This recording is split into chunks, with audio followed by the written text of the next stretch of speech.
The journey for each of us begins here. We're going to explore the cosmos in a ship of the imagination, unfettered by ordinary limits on speed and size, drawn by the music of cosmic harmonies. It can take us anywhere in space and time. Perfect as a snowflake, organic as a dandelion seed, it will carry us to worlds of dreams and worlds of facts. Come with me.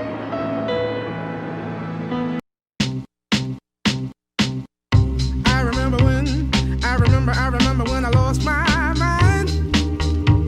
There was something so pleasant about that place. Oficialmente, bienvenidos a nuestro proyecto de resonancia. Pero antes de entrarnos en la experimentación, los cálculos que hicimos y cómo fue que medimos todos estos, quiero hablarles del tema central de nuestro experimento, que es la resonancia. Pero no cualquier resonancia, sino específicamente la resonancia mecánica, que también puede ser definida como el aumento en la amplitud de un sistema cuando se le aplica una fuerza que está en la misma fase del movimiento. Pero ¿esto qué quiere decir? Y por eso es que les coloco este ejemplo en pantalla, en donde, como pueden ver, la torre más alta se está moviendo cuando se mantiene a cierta frecuencia de movimiento de la placa de abajo. Sin embargo, cuando cambiamos este movimiento o esta frecuencia, vemos cómo es la torre del medio la que se empieza a mover mucho más rápido que las otras dos.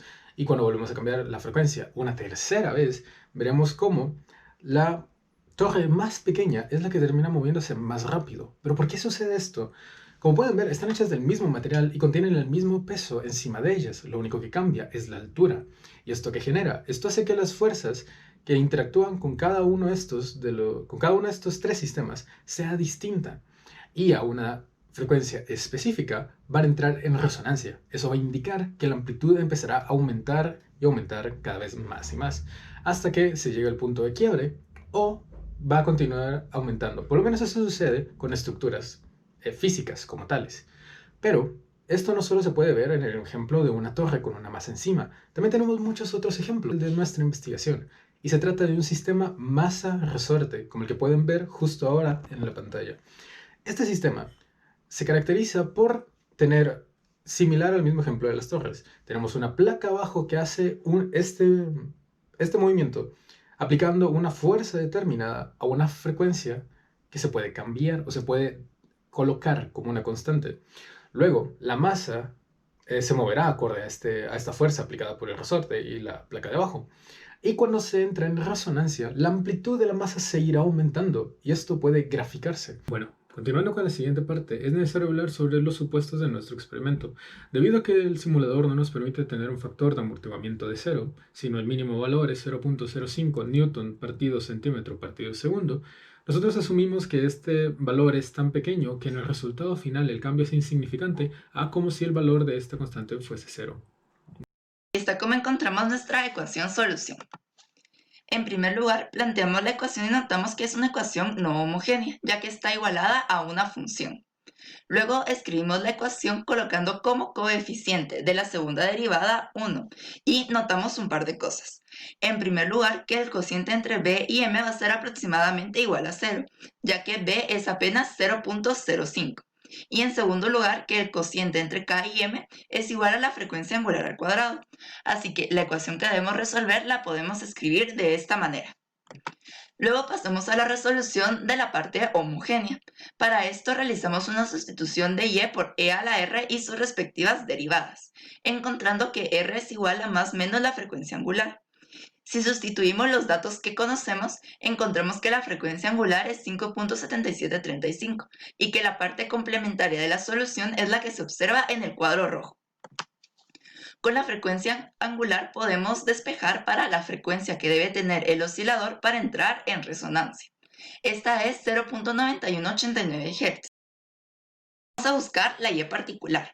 Sabemos que esta debe tener la forma a coseno de WT más b seno de WT. Pero para que sea linealmente independiente de la y complementaria, la multiplicamos por t y buscamos sus primeras dos derivadas.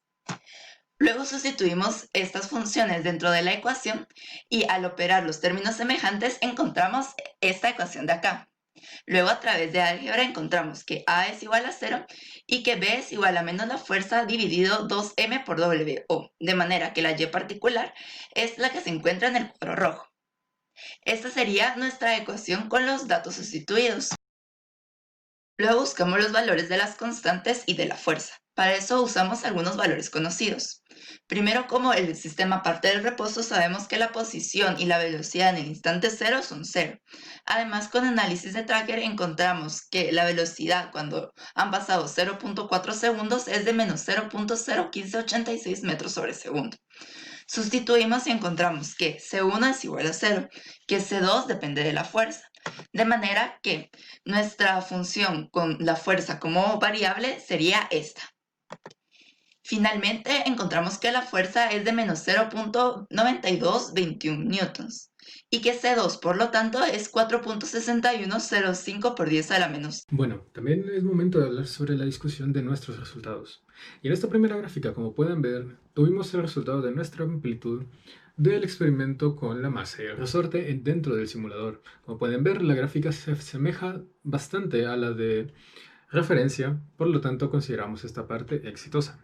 Luego también graficamos cómo en el punto de resonancia la magnitud continúa aumentando y aumentando, que es el comportamiento que esperábamos de esta sección del experimento. Y finalmente, nuestro valor de RCME, o dicho de otro modo, el factor de error cuadrático, es de 0.1788. En conclusión, la amplitud y la frecuencia se relacionaron de la misma manera que indicaba la teoría, encontrándose un pico en el momento que se acercaba a la frecuencia de resonancia. Además, la desviación cuadrática media indicaba que nuestra ecuación puede utilizarse para predecir la posición a través del tiempo de manera exitosa. Y la principal fuente de error fue la incertidumbre de la regla utilizada como referencia para determinar el desplazamiento del bloque.